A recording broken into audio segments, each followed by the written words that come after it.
Good evening. My name is Linda Whitmore, and I am a member of the West Contra Costa County League of Women Voters. And I'm also the chair for tonight's forum. I want to welcome the audience. And also, I'm so excited we have all of our candidates here with us tonight. I'm so excited to hear what they have to say. Tonight, the forum is on a webinar format, which means that the audience cannot be seen and that they are muted. Tonight, we will not be using the chat or question or answer format. All of the questions that will be given to the candidates have been supplied by the League of Women Voters. We have 3 sponsors for tonight's forum: the Zeta Phi Beta Sorority, Inc., Epsilon Phi Zeta Chapter, the National Association for the Advancement of Colored People, NAACP, and the League of Women Voters of West Contra Costa County. So now I'd like to turn this over to our moderator, Jeffrey Wright. Good evening to our viewers. It is my distinct pleasure and privilege and honor to serve as your moderator of this evening. As a native son of Richmond, California, whose family came here during the 40s, World War II, to take advantage of the wartime activities and interest and work opportunity, I have a long history in this city, as does my family. So just as you're concerned about what's going on in Richmond, so am I, and I'm eager to hear what our candidates have to say as it pertains to the challenges and opportunities that Richmond has. I want to explain to our candidates how we will be operating tonight, our rules of engagement, if you will. Each candidate will have an opportunity to come forward with a 3-minute statement of introduction. After the statements of introductions have been concluded, we will enter into a question and answer portion of our program. The candidates will have 1 minute to respond to the questions that are brought forth. When we conclude the question and answer portion of our program, we're going to engage in a roundtable debate and rebuttal format. This will give each candidate an opportunity to question the other candidate, respond to questions, to just engage. So this ought to be a very spirited part of our program. Now, again, we want to maintain decorum and order throughout this process. Our viewers are interested in issues, the challenges, the opportunities that Richmond has to offer. So I'm going to ask that each of our candidates maintain a professional posture. Again, this is about issues. This is not about personalities. So we don't want to engage in any unnecessary attacks as it pertains to the individuals or any groups. Again, we want to stay focused on the issues. I'm also going to ask that we refrain from the use of any colorful language. We want to maintain a very orderly and professional event tonight. So refrain from that colorful language, and to be more specific, please, no cursing or swearing or inappropriate language. So with that, I'm going to move to the opening statements for our candidates. We have our candidates in alphabetical order for the opening statement portion of our program. So I'm going to start with mayoral candidate Nat Bates for his opening statement. 3 minutes are on the clock for you, Mr. Bates. Thank you kindly for this opportunity to speak before a large segment and supporters of the League of Women Voters and the various sororities, and also the NAACP. Jeff, I was very interested and moved by your comment about you being one of the individuals that moved to Richmond for the purpose of opportunities in improving your life and family lifestyle. That's exactly what happened to me. So, I mean, when I was 11 years of age, I moved from Texas with my mother to pursue a better life. And Richmond is the only home that I know. And I am thrilled and delighted. And I love this city. And some people ask me, say, well, Nat, at your age, why are you interested in running for the mayor's position when you could, in fact, relax and travel around the world and live the rest of your life in somewhat pleasure? The very fact that I love this city and I have so many friends in this city that I grew up with, and I've seen this city become prosperous over the years. And now I see this city becoming an embarrassment. An embarrassment because we are not collectively taking care of the residents in this city. No matter where you go throughout the United States, public safety is the #1 concern of all citizens, and especially law-abiding citizens. I have 35 plus years in the probation field, working in the criminal justice system. I know what it takes to get a city moving and being positive, and also bringing in developments and making sure that we have the revenue to provide the services that all of us really want. And this majority, RPA, have done a disservice to the city of Richmond by defunding the police department from 197 down to 97 staff. We are exposed to nothing but criminal activities. And as a result, we need someone that will bring back the police department to its fullest extent possible, to eradicate the crime and to be responsive to the citizens of this community. No city can survive with lawlessness behavior, theft of automobiles, theft of the Cadillac converters, criminal activities all over the city. Richmond has 54 square miles of territory. We come from Albany all the way to Pinole, Hercules, and Port Rodeo. This police department is decimated. We're on time, Mr. Bates. Okay, thank you very much. I think you would give us a little warning. Everybody else, I think that would be appreciated. Thank you very much, Mr. Wright. Okay, you're welcome. Mr. Dunning, your 3-minute statement. Thank you, Jeff. Clock on the screen for Mr. Dunning. Thank you, Jeff. Thank you, Linda. Thank you for the sponsors. As Nat alluded to, Richmond is headed in the wrong direction, and we need new leadership to get back on track. The ways of the past are just not working for us. So it's time for new leaders who listen and represent all residents and work toward common sense solutions to the many challenges we face. My vision for Richmond is the same as your vision for Richmond: safe, clean, and fair for all. Number one, safety. We need to revitalize our community-involved policing model that was headed in the right direction before it was cut short. We need more police and the right kind of police.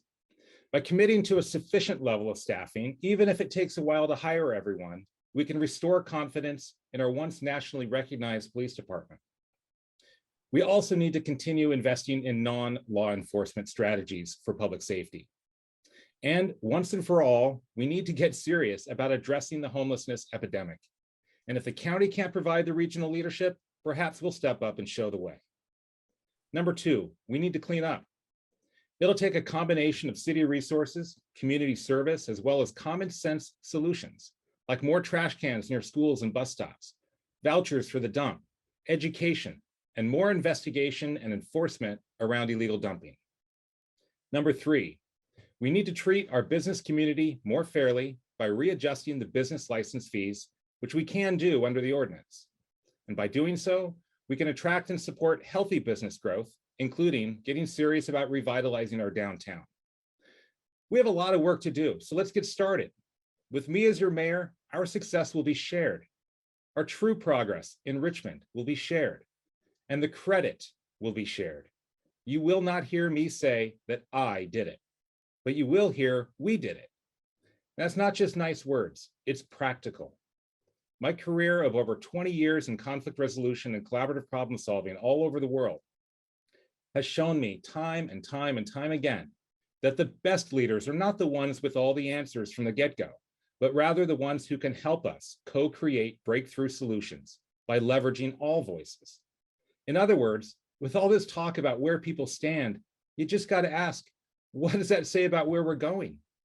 When you're standing still, it's hard to make progress. We need to evolve. We need to stop standing in our positions and digging in. We need to step forward, walk together, move together, and succeed together.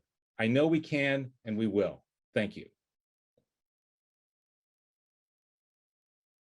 Mr. Martinez, your 3-minute opening statement. You're muted. Thank you, Jeffrey. So my name is Eduardo Martinez. I'm a 2-time Richmond council member, the current vice mayor of Richmond, and a retired public elementary school teacher. I've lived in Richmond with my wife, Liz, for 30 years, where we raised our son, Cosmo. Let me share why I'm running for mayor. When I was a public school teacher, I noticed that many of my students couldn't participate in physical education. That was because my students had grown up in the shadow of Chevron. And because of that, they had much higher rates of asthma than students in other districts. I worked with students and their parents to start a special education class for kids who had difficulty breathing. We called ourselves the Asthma Club. When that didn't seem enough, I sought public office. Since then, I've established a long and consistent record showing my commitment to progressive values since 2014. Since I've been elected, I've supported increasing Richmond's minimum wage to $15 an hour, championed Measure U, which decreases taxes for 60% of businesses and increases revenue for the city from big corporations. I've supported affordable housing for all residents by helping make Richmond the first California city in 30 years to pass rent control. I've approved multiple developments, including Miraflores, the new Hacienda on Barrett, and Harbor Way Senior Housing. And I've stood against developers taking financial advantage of the city at Point Melati. I've invested in multiple violence prevention programs, including ONS, which reduces gun violence, ban the box legislation, which discourages reoffending by helping formerly incarcerated people get gainful employment and job training. I've supported our undocumented residents by helping make Richmond a sanctuary city and creating city IDs so undocumented residents can use city services. I led the ban on transporting coal and pet coke, which was impacting community health.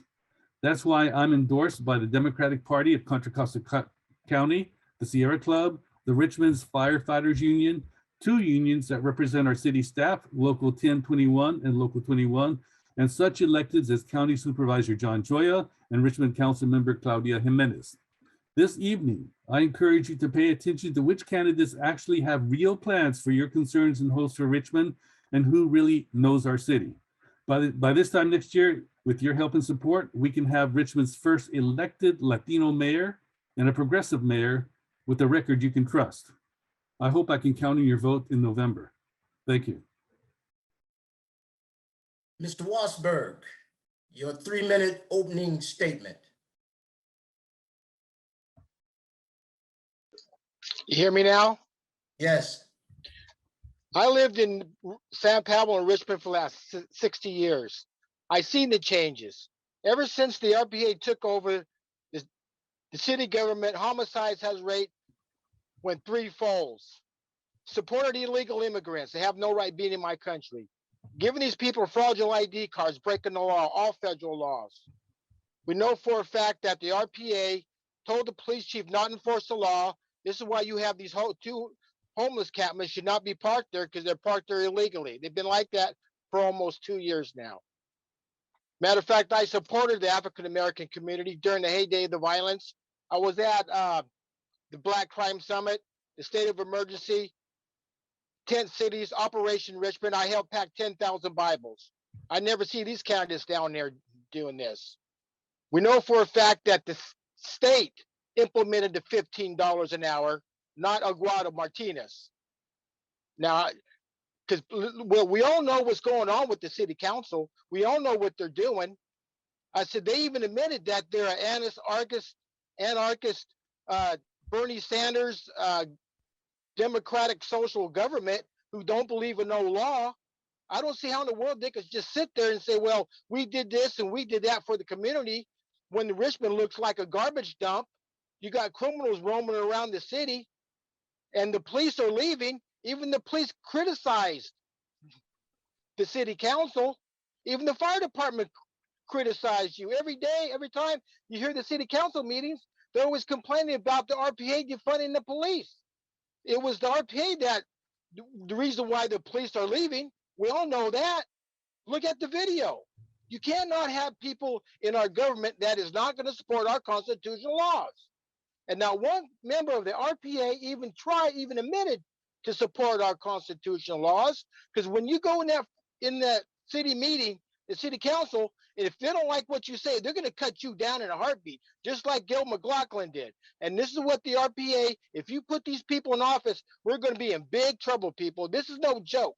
The police are leaving because of the city council, because of Eduardo and his anarchist group.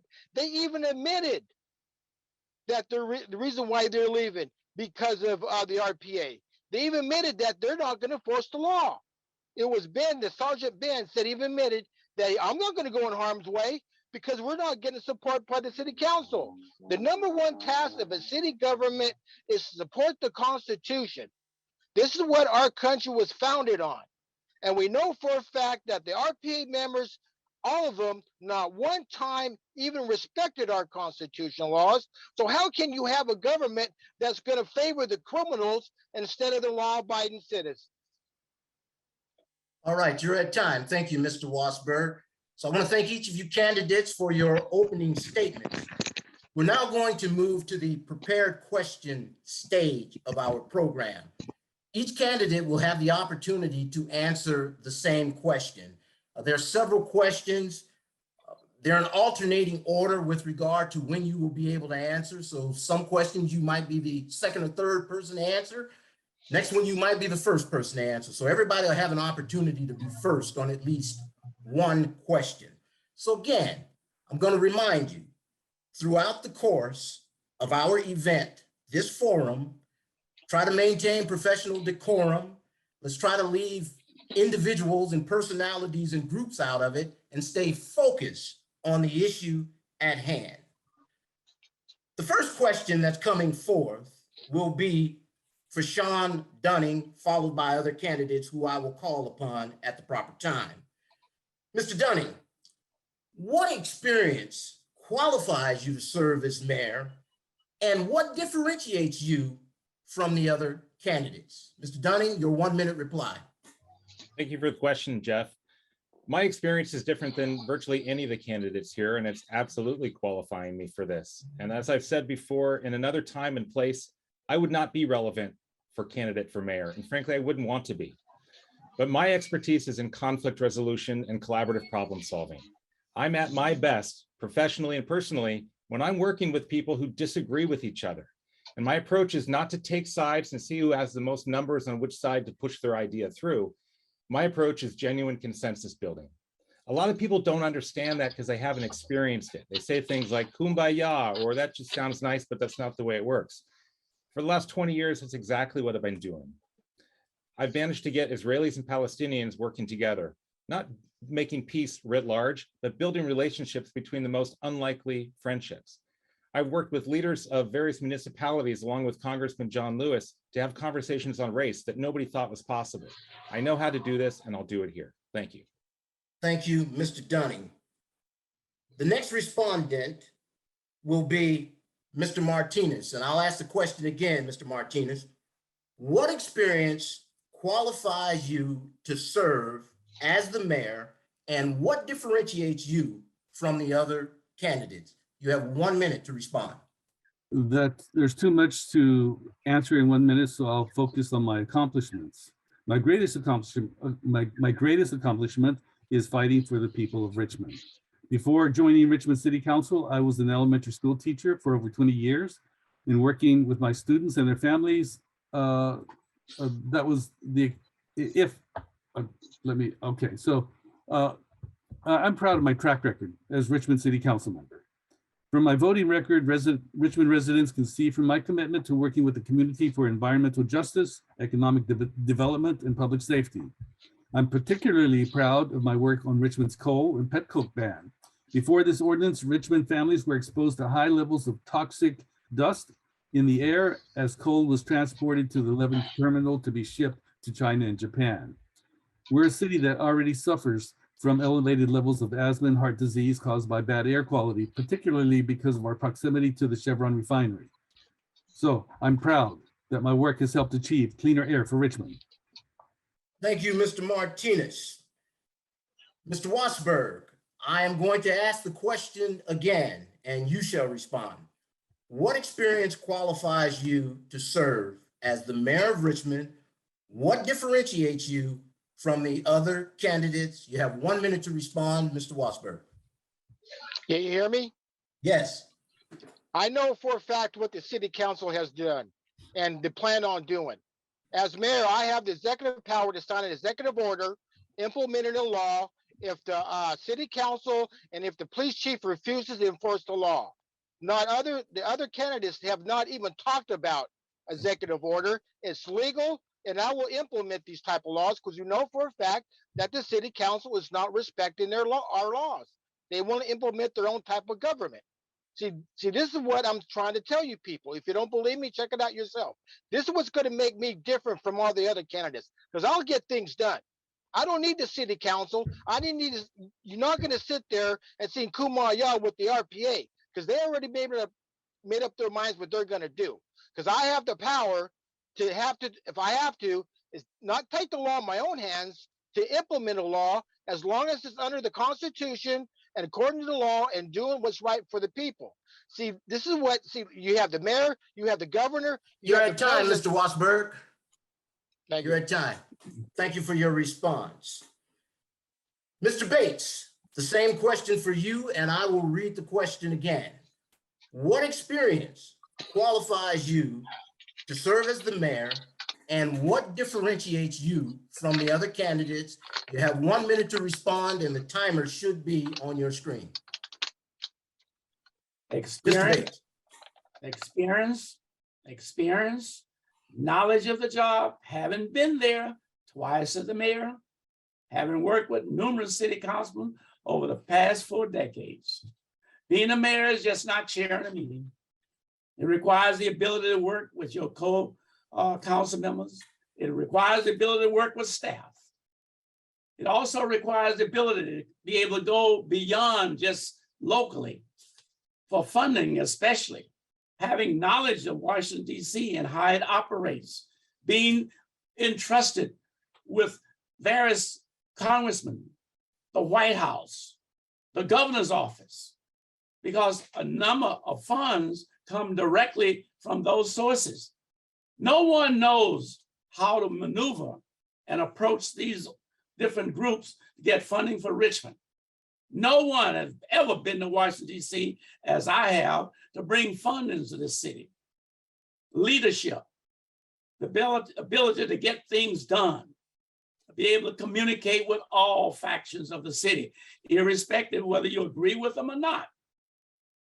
And those are the qualities that I bring to the table that no one running for mayor can claim. Okay, you're at time, Mr. Bates. Thank you for your response. I'll move to question number 2, and the first respondent for question number 2 will be Mr. Martinez. Mr. Martinez, I'm going to read the question. What is your priority for bringing new business to Richmond, and how will you encourage them to come to Richmond, given concerns about taxes such as Measure U? And for those in our listening audience who aren't familiar with Measure U, it's a gross receipts tax, and it has caused the fees to go up considerably for certain businesses. So again, the question is, what is your priority for bringing new businesses to Richmond? How you encourage them to come to Richmond, given taxes, and what is your position on Measure U, the gross receipts tax that was recently enacted? Mr. Martinez, you have 1 minute to respond. You're on mute. There were several questions, and I'll respond to the one featuring Measure U. Measure U is a progressive tax measure designed to make big corporations in Richmond pay their fair share to our city. Big businesses in Richmond have been trying to convince the public that it's too much, as corporations always do. They've thrown out numbers that sound scary. One business's taxes went up 500% or another's went up 7,000%. But let's look at what that means. At the absolute most, businesses are now being asked to contribute less than 1.4% of the revenue to the city. Santa Fe Pacific Pipeline, owned by multinational corporation Kinder Morgan, paid Richmond $889 in business taxes in 2021 before we passed Measure U. And there are many more examples like this. So when you hear that a business's taxes went up by some large percent, I suggest you ask for the raw numbers, because what that means is they've been underpaying our city for years. Thank you for your response, Mr. Martinez. The next respondent will be Mr. Wassberg. Mr. Wassberg, I will read the question again. What is your priority for bringing new business to Richmond, and how will you encourage them to come, given high taxes and other things? What is your position on Measure U? Mr. Wassberg, you have 1 minute. The timer should be on your screen.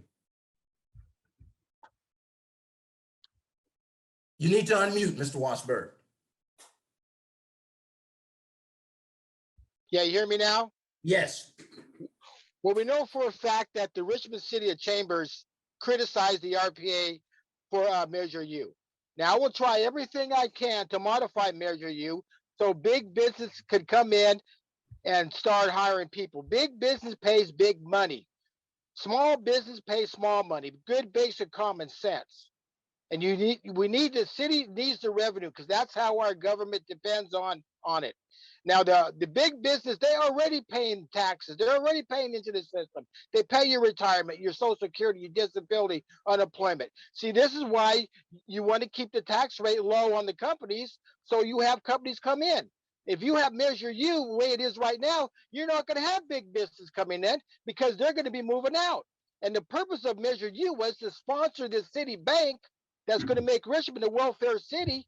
The question was asked by Nat Bates, where are you going to get the money? They said, from you, from the taxpayers. See, this is why they want to tax the rich and give to the poor. They want to support these homeless captains. You're at time, Mr. Wassberg. Thank you for your response. The next respondent to the question will be Mr. Bates. And again, I will read the question. What is your priority for bringing new business to Richmond, and how will you encourage them to come, given high taxes they'll need to pay due to Measure U? What is your position on Measure U? Mr. Bates, you have 1 minute. The timer should be on your screen. Well, Measure U was put on by the RPA and SEIU Local 1021. Granted, it did pass significantly, but I don't think the majority of the voters really understood the implication as it related to small businesses and medium-sized businesses. We need to revisit that. For an example, I had an opportunity to talk with Lamar, who is a manager at Costa. That business tax went from about $25,000 to over a quarter or $500,000. They were considering moving, not moving, but getting another store at the Hilltop where Prologic is going to be locating. Now they're second guessing that. We need to be fair and equitable to all of our businesses, not just big business, but little business. They're also being affected. And I'll tell you, the only way you can bring business in this city is be more cooperative and sensitive to all of the businesses. The word travels very fast. Same thing with the auto industry. They're considering leaving Richmond. That's a Your huge time, Mr. Bates. Loss. Thank you for your response. Mr. Dunning, the same question for you, and I'll read the question. What is your priority for bringing new businesses to Richmond, and how will you encourage them to come, given the high taxes they'll need to pay due to Measure U? What is your position on Measure U? Mr. Dunning, you have 1 minute to respond. Timer should be on your screen. No business in their right mind is going to look at Richmond as a place to develop with the policies that we have in place. It's a simple question of fairness, and it's not just big businesses who are questioning it. When I've shared some of the facts on the ground, and right here is a letter from an attorney threatening to file a federal lawsuit against our city for being fundamentally unfair in many different ways. Do you think it's fair to raise taxes from $14,000 to $1.2 million when we were already getting $3 million in sales tax from those dealerships? This is just one example of many, but the fundamental question of fairness should make us wonder, well, how was the policy created? Is it fair to unilaterally impose on someone else what you think is fair? I can tell you from my career, fairness comes up a lot. And the one and only way to settle fairness is for all parties involved to come to an agreement. That never happened. It can happen, and I'll make it happen. Thank you. Thank you, Mr. Dunning. We're now going to move to question number 3. And the first respondent on question number 3 will be Mr. Wassberg. Mr. Wassberg, I'm going to read the question. What is your position on defunding the police and why? What will you do to ensure that neighborhoods are safe in Richmond? You have 1 minute to respond. The timer should be on your screen, so watch the timer. Mr. Wassberg, unmute yourself.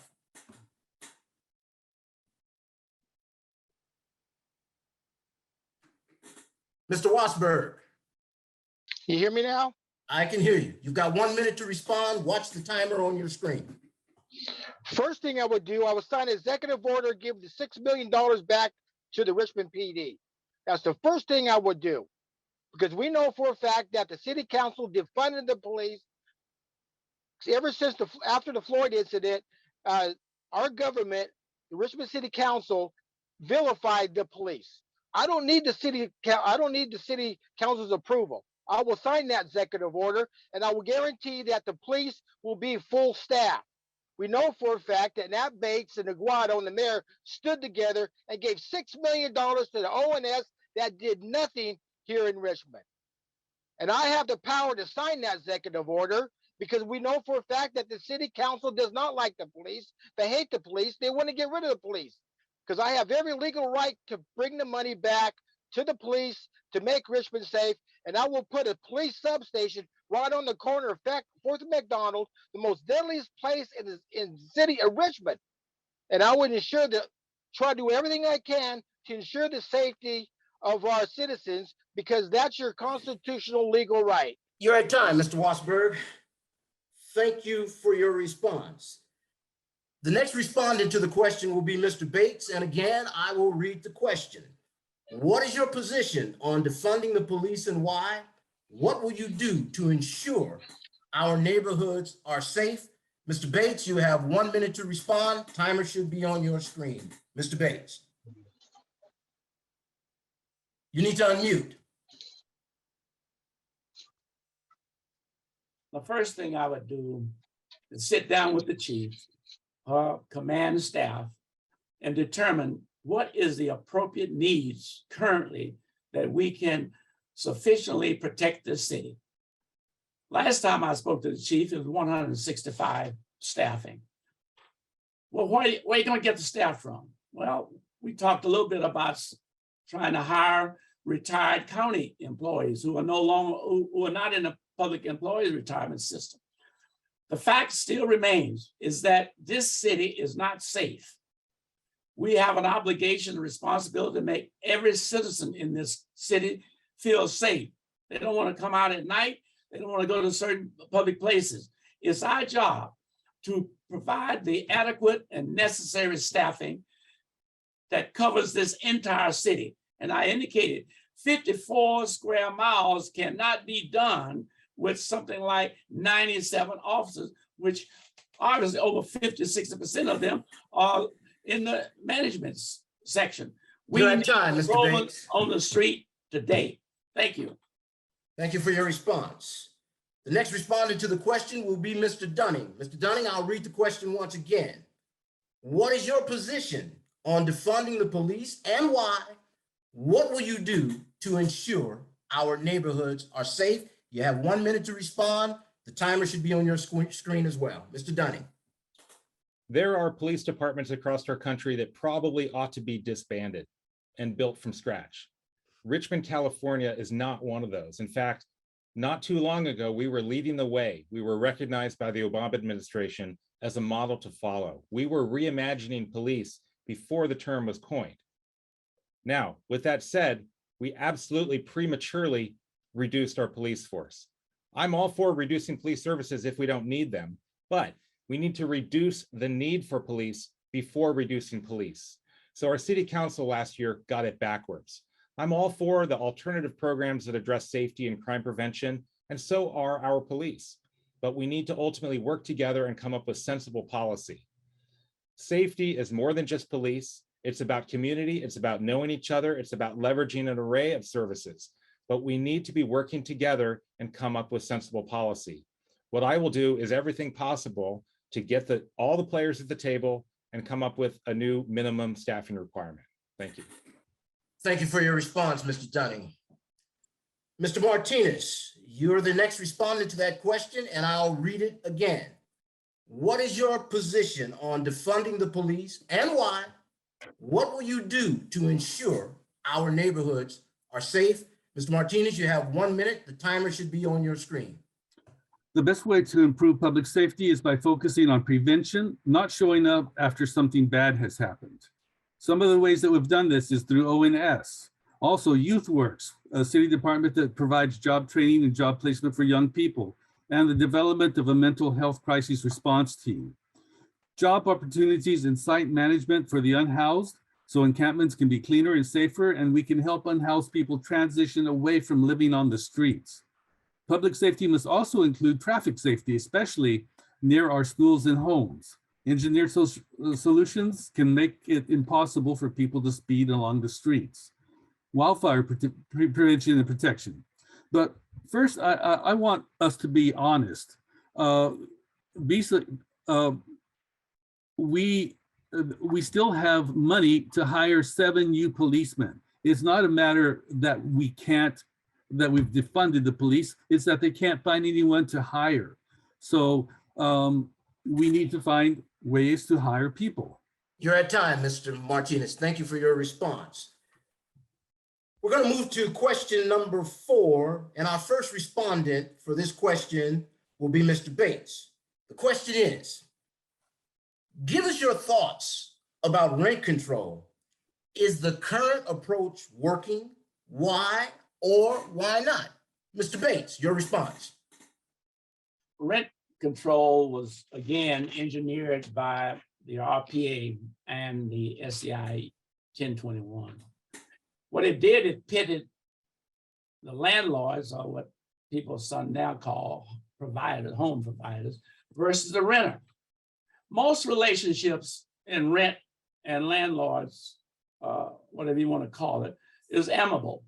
They work together and they collectively respond to each other. Now we've got a confrontation. We have individuals that have not paid rent to landlords for 2 years or thereabouts. Where are they going to get that refund from? With people that refuse to move. This thing needs to be fair and equitable and respectful of the small homeowners and usually the mom and pops. It's not corporation that owns all these homes. It's the little hardworking mom and pops. It needs to be revisited and modified. Thank you, Mr. Bates, for your response. The next respondent will be Mr. Dunning. Mr. Dunning, again, I will read the question. Give us your thoughts about rent control. Is the current approach working? Why or why not? Mr. Dunning, your response. Thank you. The fundamental principle of protecting any of our residents against any unfair treatment is something we should work toward. With regard to rental housing, we need to think about what's fair for the renters. We need to think about what's fair for the landlords. The current approach to rent control is not working because the perception, whether how much of it is actual fact or not, we need to look at it. But the fundamental perception is that if you are a mom and pop landlord, potential landlord, thinking about renting out your home, maybe you want to travel for a while and you want to make your home available for someone who could use it. Right now, the word on the street is don't you dare do it. I've heard this from dozens and dozens of people all over our city from all levels, all classes. That's the problem. So we need to get together and again, create policy with landlords and tenants working together, not pushing something from an activist mindset from one side against the other. Thank you. Thank you for your response. Our next respondent to that question will be Mr. Martinez, and I will read the question once again. Give us your thoughts about rent control. Is the current approach working? Why or why not? Mr. Martinez, you have 1 minute. The current approach is working. People become homeless because they can't afford housing. And recent data shows no one living on minimum wage can afford a one-bedroom apartment anywhere in the United States. Rents are too high. Our children can't imagine owning a basic home to start a family in. My approach is development without displacement. Young people should be able to afford to stay in the city they grew up in, and young families should be able to secure stable housing. So under my mayorship, housing projects in Richmond will be centrally located with reasonable access to public transportation, stores, and services. Meet strong affordability criteria, thereby increasing housing stock for a wider swath of Richmond residents. Include significant community benefit components. No cause significant disruption to Richmond environment and biodiversity.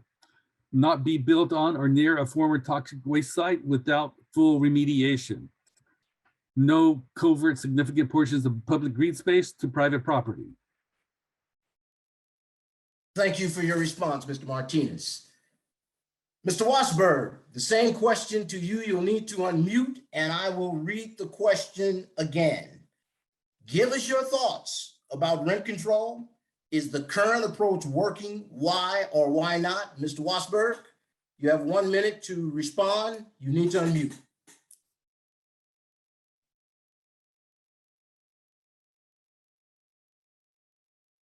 Mr. Wassberg, you need to unmute. Yeah, I favor rent control in some cases, but you need to be careful how you do it. You don't want to destroy the real estate market. Now, the problem is the city council vilified the landlord. All landlords are bad. That's not so. Okay. Actually, it depends what type of income you have that'll make you homeless. You see what I'm saying? But the city council, they want to rent control all across the board. Now, I would like to see HUD advance into a program where you could have some type of organization where one rent will cover the rent and the rest for luxury. Back in the day, you could do that, but now you can't. You see what I'm saying? But you just can't blame the landlords for everything. It's where you live, what type of job you have. I mean, all these has to do about people being homeless. I look at it this way. If you have a job and work, you shouldn't be homeless. You should be able to rent a place. But the problem is it all depends on where you live. But if I go back again, you don't want to destroy the real estate market, because if you do, you are going to destroy the city, because nobody's going to come in to invest in real estate. See, this is what All I'm right, trying you're to at tell. time, Mr. Wassberg. Thank you for your response. I'm going to move into the fifth question. And the first respondent to this question will be Mr. Dunning. Here's a question for you, Mr. Dunning. How will you rally the different groups in the community to get beyond the division of politics after the election is over so that we can be unified in moving forward for the benefit of all of Richmond? You have 1 minute to respond. The timer should be on your screen. Mr. Dunning. Thank you. I appreciate that question. And that's exactly why I'm running for mayor. Because if we're going to solve our problems, we got to get together. I'm trying to do it now with the campaign. Frankly, it's a little tricky. We're all in this competitive mindset. And unfortunately, pitting one candidate against another when at the end of the day, our values are shared mostly. How we want to go about it might be quite different. But that's exactly why we need to get people together. And in my profession, it's not about the starting point of do we do your way or my way? It's you get deeper. You understand about why it is that you want what you want. And I'm pretty darn confident that everyone across Richmond has way more in common than we're giving ourselves credit to. So what I will do is exactly what I'm doing now, but once I'm in the mayor's office, I'll have the convening power that I don't have now. If some people don't want to show up, that's fine. I'll just invite other people who share their perspectives. And together we're going to find breakthrough solutions that do represent the needs on all sides. It's not Pollyanna, we can actually do it, and I look forward to it. Thank you. Thank you for your response. Mr. Martinez, the same question to you. I will read the question again.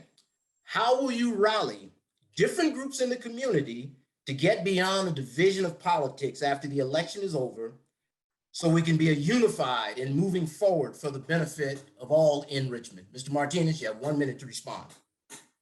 I've done that already. I've brought groups together. I've lifted the voices of communities who haven't been heard so that their needs could be met. You see that in the rent stabilization. You see that in the banning of the coal. You see that in making this a sanctuary city. You see it in my being able to work with the city council on various things. I mean, people say that we've not accomplished anything, but we've accomplished a lot. This city council, despite the rancor that you witnessed at city council, still gets a lot accomplished. So as mayor, I will lessen that rancor and I will develop a collaborative process where everyone has a chance to be listened and heard. Thank you for your response. Mr. Wassberg, the same question for you. How will you rally the different groups in the community to get beyond the division of politics after the election is over, so we can be united in moving forward for the benefit of all who are in Richmond? Mr. Wassberg, you have 1 minute to respond. Can you hear me now? I can hear you. I said, look, you have to have a government that's going to respect all constitutional rights. And we know for a fact that the city council has not did that. Sanctuary cities aid and abetted criminals from the federal government. You cannot have a government that's doing that. They're breaking the law and they know it. What I would do, I would get the community together, no matter white, brown, pink, yellow, green. We all have to live together. You all have the same constitutional rights. And when you go in that front of the city council, they're going to have to obey your constitutional rights. And we know for a fact that city council had did more for the Latino community than all the others. Stopping police checkpoints, giving fraudulent IDs to undocumented immigrants who has no right being in my country. See, this is what's dividing our city. But like I said, we can all come together. You have all the rights like everybody else. As long as you're an American citizen, you have all the rights like everybody else under the Constitution. You're at time, Mr. Wassberg. Thank you. Thank you for your response. So I want to thank all of the candidates for participating in the prepared question portion of our forum tonight. We're now going to move to, did I leave you out, Mr. Bates? I'm so sorry. I understand. I'm so sorry. Forgive me, Mr. Bates. Let's read the question for you. Okay. How will you rally the different groups in the community to get beyond the division of politics after the election is over, so we can be united in moving forward for the benefit of all in Richmond? Father Time is catching me too. That's a tremendous question. And I listened to some of my competitors. I'll tell you, it's not easy. There are some people that are adamant in their position. They will never change. There are others who are flexible. You got to be able to select, from my experience, those people that are amenable and will listen to other people and their positions. I work with Mr. Eduardo Martinez. I think he's that kind of a person. There are others on the RPA that I don't necessarily think. So Mr. Willis is another good person to work with. When you're bringing people together with diverse opinions and positions, you try to bring people that are reasonable and willing to listen to the other side and not come in with their own agenda. That's politics number one. So those are the things I would do, is collect those individuals that are willing to listen and work in a cooperative effort for the benefit of the city. Thank you, sir. Thank you, Mr. Bates. So once again, I want to thank all of you for participating in the prepared question portion of the forum this evening. We're now going to move to the open roundtable session, of which I too will moderate. And we will probably end up with some very spirited debate because there are some questions here that are of great concern to the citizens of Richmond. So I'm going to put a question out there. The first person to move on it, I'll give them the floor and I'll give others the opportunity to chime in. But in order to maintain a little order here, put your hand up if you want to respond to it and I'll call on you accordingly. So I'm gonna put it out there and the first person who moves on it, I'll start with them. And the question is this, because it's of great concern to many people and it frustrates a lot of people, and it deals with homelessness. Why does Richmond have so much homelessness? How do you feel the city of Richmond has handled this situation? Anybody have a comment on that?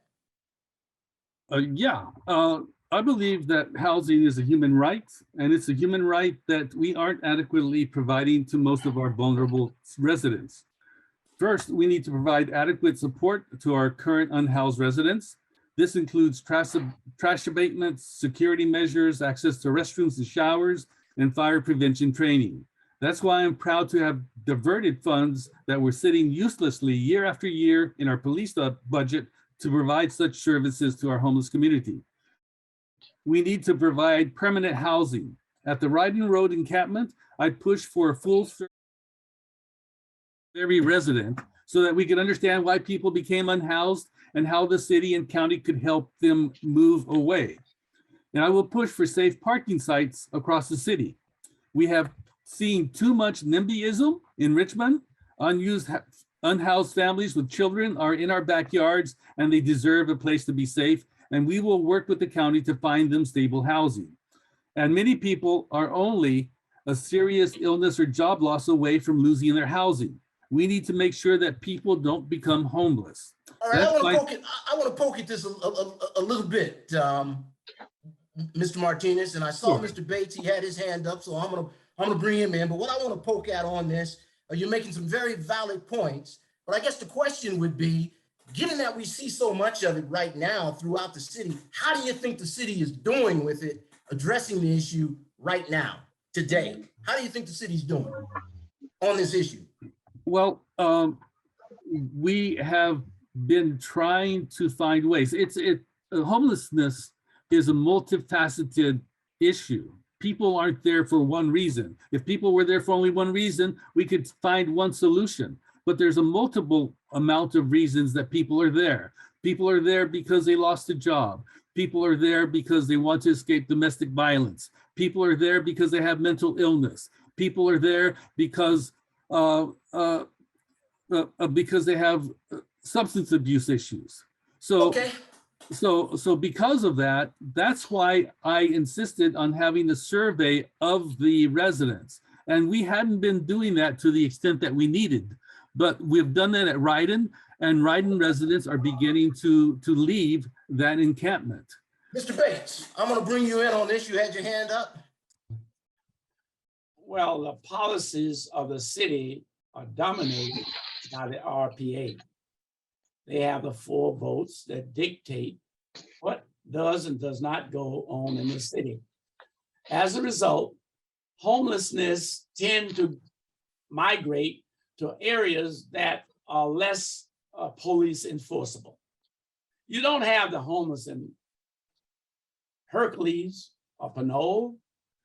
The homelessness came from Berkeley, Oakland, San Francisco, and especially after Berkeley closed down, a significant portion of their homeless, they gravitate to Richmond. And I was down at Ryden Road today. I'll tell you, it is as bad today as it was when it first started at its height.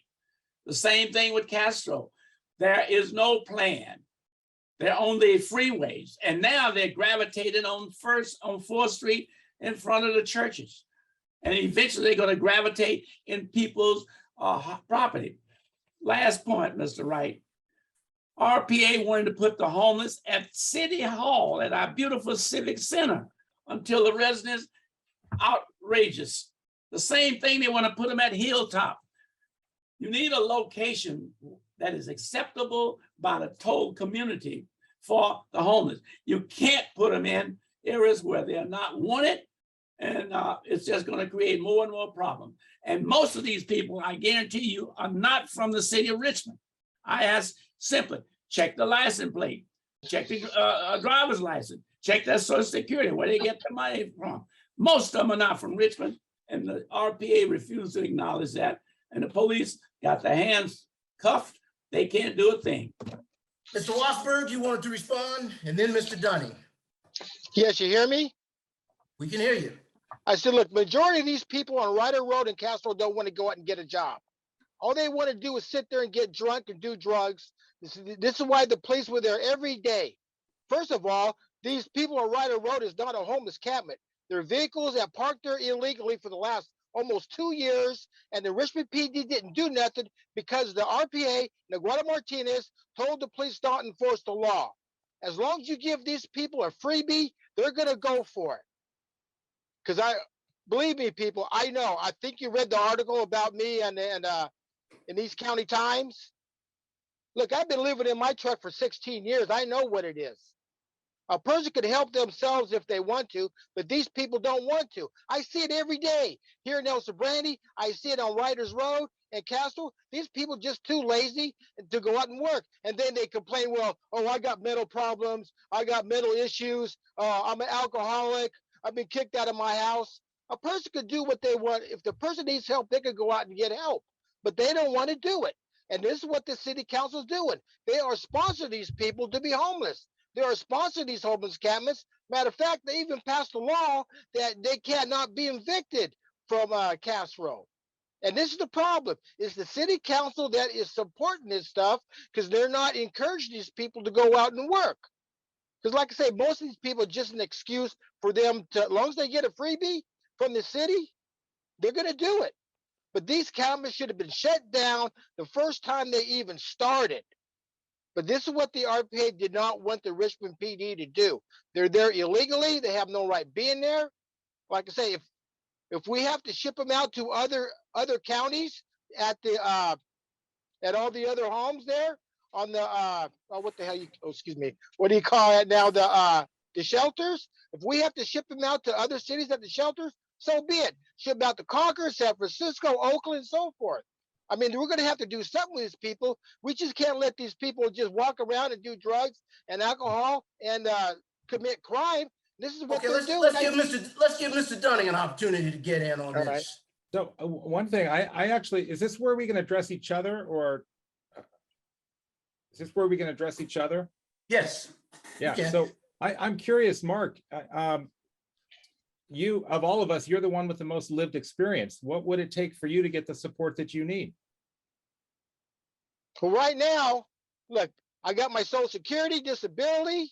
All right, I'm living at a place where I'm not being harassed. I applied for Section 8. But are you living in your truck by choice? Matter of fact, I'm gonna tell you what happened. In 2004, I ended up getting laid off from Chevron. Right. So what I did was I hooked up with Andre Shoemake. I was helping because he was spearheading the violence. So I hooked up with him, helping on this TV show. So I got the idea to go out and film. So when I filmed my first homicide there on 4th and McDonald, I was hooked. And this is what I was going to do. All right. And I spent all my money, all my savings. I stayed in my truck and I finished up the documentary. Then I went to Contra Costa College for 12 years. I was the longest student they so ever Mark, had. it sounds like you've been working hard. You work, you do things, you're productive. So what would the answer be for you? Well, right now I'm waiting for Section 8 to kick in. Okay, so you need that facilitated for you. Yeah, as soon as Section 8 kicks in, I already filled out an application for a couple of what was that place? Oh, I forget. I think it's down on the south side. Well, can I just say, Mark, so I think, you know, as we work towards solutions for this, I would like to see Mark at the table. He's got more expertise than a lot of people around here, and I think he's got some good ideas to share. On Monday, I went out to San Antonio, Texas, and toured a place called Haven for Hope. Some of you have heard me talk about it. We don't have time to get into details here, but what I will say is it addresses everything that all of us have been talking about this evening. It addresses the complexity.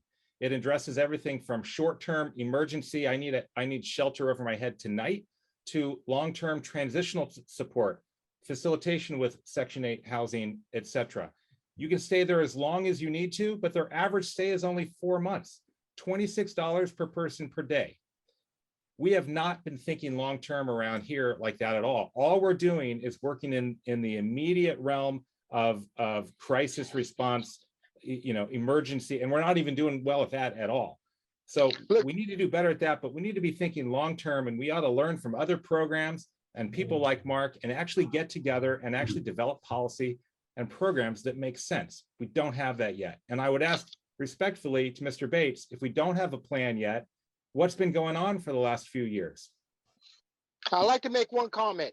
These people at Riders Road and Cass Road did not even bother to go up to that job fair that they had up there in Hilltop about a month ago. Not one person went up there to try to look for a job. Even the RPA, the city council, did not rent a van. So, okay, we'll take you up there. These people were hiring. This is what I'm trying to say. These people at these 2 home encampments, they don't want to work. A person could better their lives if they want to. First thing I knew I was going to be out on the street, the first thing I did, I went to the Contra Costa College and got me a Pell Grant for $800. And I was at Contra Costa College from sunup to sundown. That's how I got all my credits as a filmmaker, actor, and TV talk show host. I digged in garbage cans, dumpsters. I wore the same clothes for almost a week without even washing them. Let me take this opportunity. Okay. All right. You know that there seems to be a connection, homelessness and crime and the interaction with our local public safety officials. So let me move over to public safety for a second.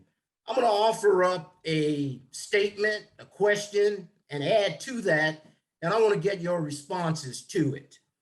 Police don't stop crime, they just solve crime or attempt to solve crime. Do you believe this statement? We are below the number of qualified police service in our city. How do you suggest we keep our residents safe? And along with that, there's been a lot of complaints about the 23rd Street corridor and others relative to prostitution and human trafficking. All of these type of issues that fall under public safety. And what are your thoughts on these? Are we doing an adequate job addressing these issues? What should we be doing? I'm going to go with, I'll get back to you on that, Mark. Okay, Shawn, go ahead.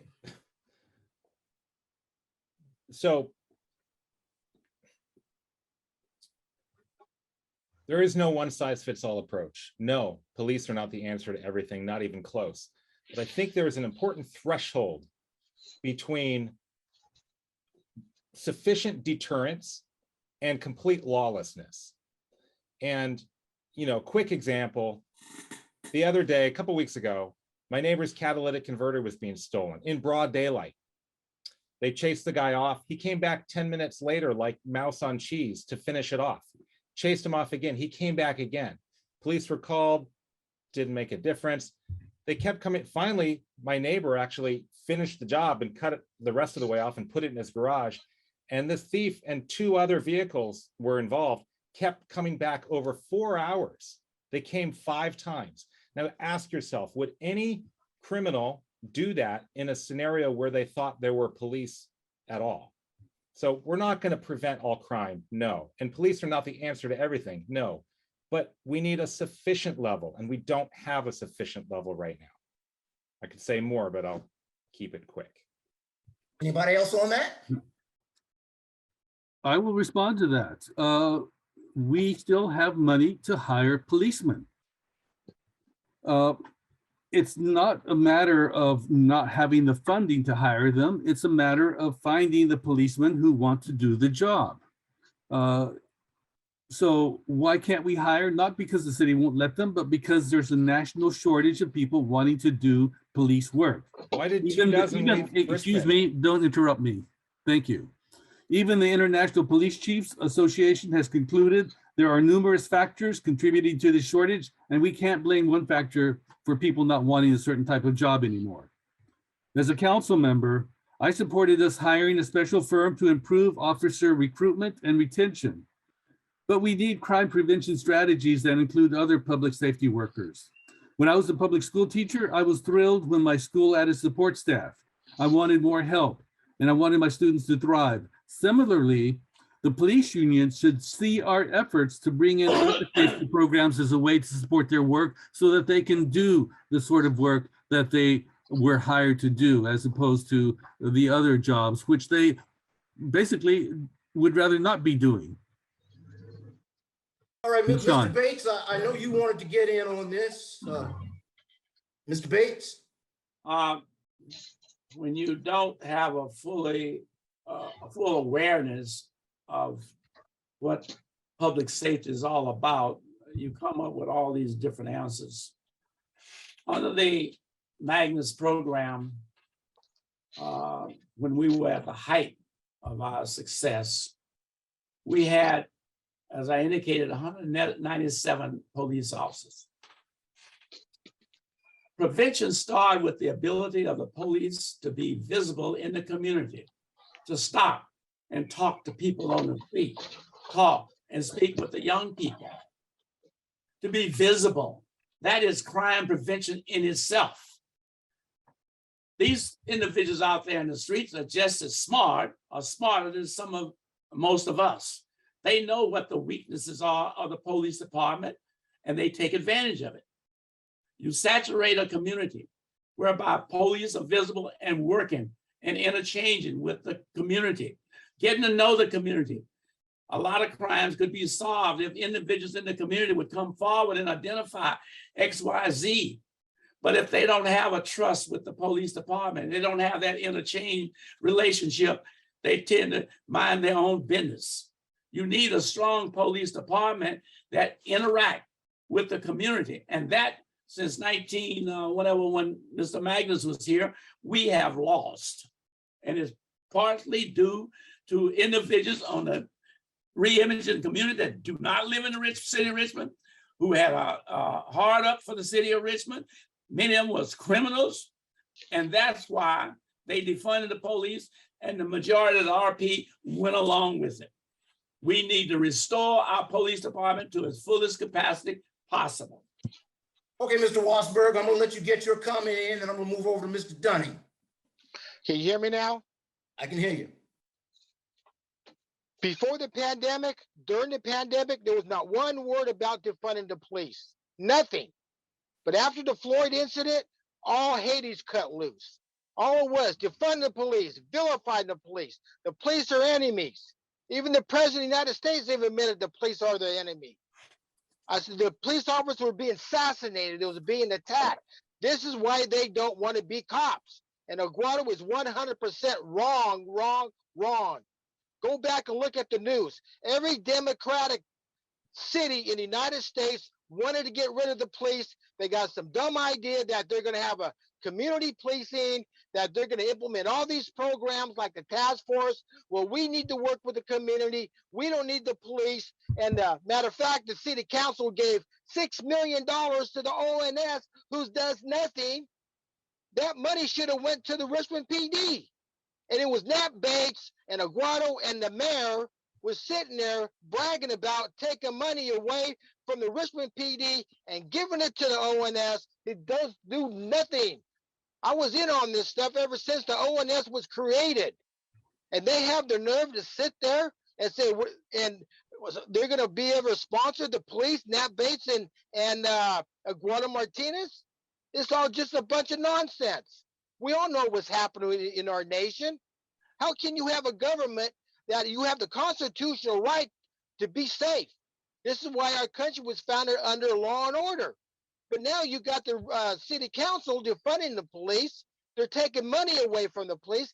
This is why people don't want to be police officers, because like the RPA, even the United States government, every Democratic city vilified the police. It's all on the news. We all know what was going on after the Floyd incident, all the rioting and all the hate attacking the police, Antifa, BLM, and these other anarchist groups. They even bragged about it. Ever since this happened, the RPA was gung-ho and get rid of the police. They set up the stupid task force that is not going to do nothing. But the bottom line is you have the constitutional right to be protected by the police. Our country was founded under law and order. All right, And we Mr. know- Wassberg. Thank you. Mr. Wright, I must ask for a second. Rebut. The $6 million of which Mr. Wassberg is speaking about did not come from the city. The $6 billion came from the state and was directed at the Office of Neighborhood Safety. That was not city budget funds.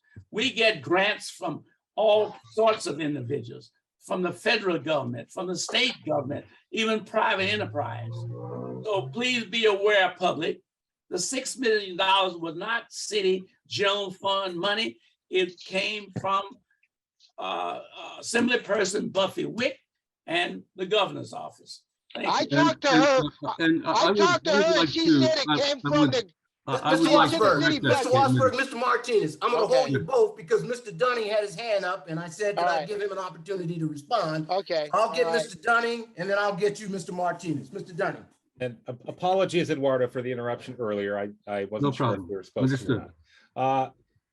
You know, I actually am curious, Mr. Martinez, if you can explain what's your explanation for why we're down 30 officers that could otherwise be funded. So, I mean, what's behind my question is that my belief is right now at where we are, it's not actually a question of money, it's a question of priorities.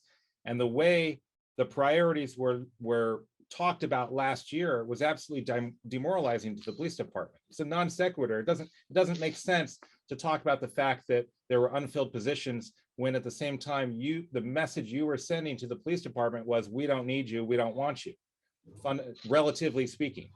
So rather than commit to a sufficient level of seats, even if they're not filled, what happened is $3 million was taken away from the police department. I'm wondering, you know, you're saying it's hard to recruit people, but do you not take responsibility for 24 officers actually leaving Richmond because of the way that went forth last year? Because you proclaimed that as a representative, you know that you should not defund the police, but you in fact did it anyway. Do you take any responsibility for that? You know, I like the way you framed the question. You really confused the issue. We had empty police positions long before. The question is, why did 2,000 Excuse me, officers I'm leave? answering the question. I know what the question is. I'm intelligent enough to figure out what it is you're asking and what it is you're implying. So we had empty positions before we moved the money. We moved the money because the money wasn't being used and we wanted it to be used in a way to support the police. It's not a matter of taking money away so that police can't be hired. I mean, there's still money for 7 positions that need to be filled. So I think the person, or rather, I think it's the police union who needs to be more honest with Richmond residents, because they're the ones who have been pushing this culture of fear. And even our chief of police put out a report that said that crime was down. So Why did 2,000 officers leave Richmond last year? you'll have to ask them. I did. And what did they say? Well, I was wondering if you knew. Do you not know? I know propaganda when I hear it. So you know, I pushed for a program where police can be recruited and police can be educated to become better policemen, because we need police accountability. And if we have qualified police and good leadership, we will have police coming to Richmond. Agreed. Mr. Wright, I'd like to ask the question. Please. During the discussion with Chief French on the agenda was an item that she requested that to bring her staff back in an appropriate level to try to deal with the criminal element and the crime, that the council would authorize 135 positions. This council collectively voted against that recommendation. Secondary, there's a statement that the crime is down, but no one is speaking about the unreported crime, of which, as Mr. Dunning had indicated, person comes out and tries to steal a Cadillac converter. Why report it to the police? There are so many crimes that are gone unreported. So you can't say the statistics represent a reduction in crime. And my last question, if you think crime is on a reduction, ask the citizens in the community. They will tell you that's a false statistic. Now, All right, I'd like to respond to that. well, gentlemen, because I think that if you have insurance, you're going to report a catalytic converter being taken from your car. It doesn't make sense that people wouldn't report that to the police. but not to, It's essential for insurance purposes. I Well, got one gentlemen- question if I may.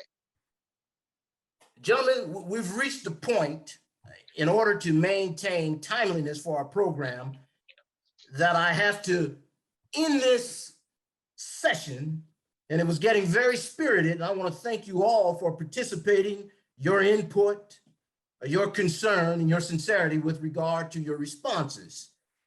But now, in order to maintain order and timeliness, I'm going to have to move to the closing statement portion of our program.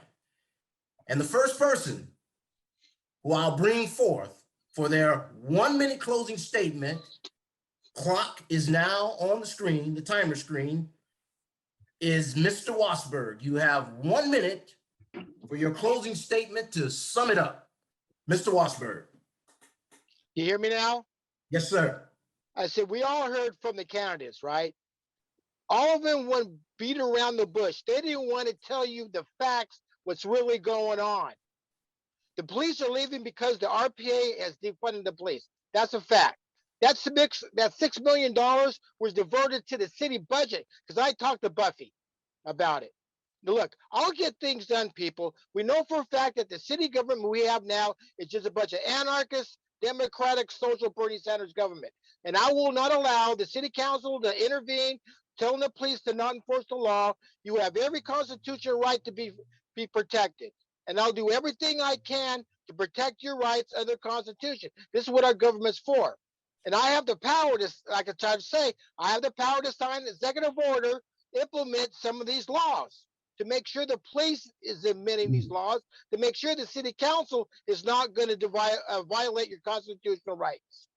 All right, Thank Mr. you. Wassberg, thank you for your closing statement. We will now hear from Mr. Martinez. You have 1 minute for your closing statement, Mr. Martinez. Thank you. Thank you for having this so that we can show our positions. And public safety is important to me. It will mean crime and violence prevention and really addressing the root causes of theft and gun violence. Traffic safety will mean engineered solutions and prevent reckless driving from happening in the first place. So I want to improve accessibility in building actually affordable housing and creating more green spaces. That's all infrastructure for our city needs, and it means jobs for that the residents want. So I invite you to look at my long record serving the city of Richmond. You know where I stand. My priorities have always been and will continue to be the people. That's why I'm the only mayoral candidate that doesn't take any money from corporations, real estate developers, or lobbying associates. I'm supported by the Democratic Party, Richmond firefighters, the Sierra Club, County Supervisor John Joya, and many others. So consider me November 8th. Thank you. Thank you for your closing statement. We will now hear from Mr. Dunning. You have 1 minute for your closing statement. Thank you, Jeff, for the moderation. This is definitely a more fun experience than some of the others. No offense, but you know, I see that each one of us here this evening brings valuable perspective. And I'm totally honest when I'm saying I would love to run a program that involved all of these voices at that table. We need every perspective involved if we're going to solve the problems. Now, we're not going to get there by saying, do it my way or do it your way. We're going to get there by co-creating, creatively creating new ideas that nobody's thought of before. And if we can do that, we can actually solve the problems. So if we just look back and say what's been done, what we've been doing is not working, then you got to ask yourself, why keep voting for the same thing? We got to do things differently. I'm running for mayor for the convening power to invite everyone to the table, and that includes you. So vote for me November 8th. Thank you. Thank you. We will now hear a closing statement from Mr. Bates. You have 1 minute, Mr. Bates. Thank you, Mr. Wright, and thank everyone for attending. I too appreciate my competitors. I think all of us have the city of Richmond dear at heart. We want the very best for this community. It would have been nice if Mr. Dunning had run for the city council and gotten some experience and knowledge, the same with Mr. Wassberg. But this race is about selecting someone that has the experience and proven experience to be able to move this city forward. We can talk, and the speeches that come out can be very nice, but can the person do the job? Have they done the job? And anytime you're looking for employment, people working in your company, the first thing you ask is a resume. What have you done? And my record of participation in this city is overwhelming. Twice your mayor, 4 decades on the council, contact with the DC and state for federal and state aid, being able to be a leader and get things done. That's my resume, and I appreciate a support in that regards. Thank you for your statement, Mr. Bates. Well, I certainly want to thank all of our candidates for participating in our forum tonight. And I want to extend to you an extra thank you for maintaining professional decorum and adhering to our rules of engagement. So it was a pleasure being able to moderate this forum with you candidates. So let's give our candidates a virtual hand clap, some applause, and thank them for participating tonight. And thank you, At this Mr. Wright, time, for always doing a great job. You're so welcome, Mr. Bates. At this time, I would like to introduce the president of the West Contra Costa County League of Women Voters, Ms. Cheryl Collier, for closing remarks. So let us now receive the president of the West Contra Costa County League of Women Voters, Ms. Cheryl Collier. Ms. Collier. Thank you. Good evening. I thought tonight's forum showed a great insight into the ideas and knowledge of each of the candidates. So I'd like to thank you all for coming. It was spirited and we gained knowledge. I also would like to thank our moderator, Jeff Wright. He did an excellent job. I'd like to thank KCRT, Richard Lee, and Brian Bland, the webinar operator. Also our sponsors, Zeta Phi Beta Sorority, Inc., Epsilon Phi Zeta Chapter, and the Richmond NAACP. And of course, the League of Women Voters members, Linda Whitmore and Madeline Krayberg. Oh, I apologize on that name. I'm always challenged with it. But anyway, I deeply appreciate them. They do a tremendous job. And with that in mind, I appreciate tonight's coordinating forum that both of them did. Thank you again, Linda and Madeline. All right. Thank you. There's a voter's edge. The voter's edge is a twofold process. It's an opportunity for all candidates to submit their information about their beliefs and ideas that they want to implement. And also, it's there where voters can just go to this website and simply put in their zip code, And from the top of the ballot all the way to the down ballot, you can get information about people that are running in your area. So I encourage you to use this. And this organization was formed and developed, and volunteers come from the League of Women Voters, from the educational division of the state of California, League of Women Voters.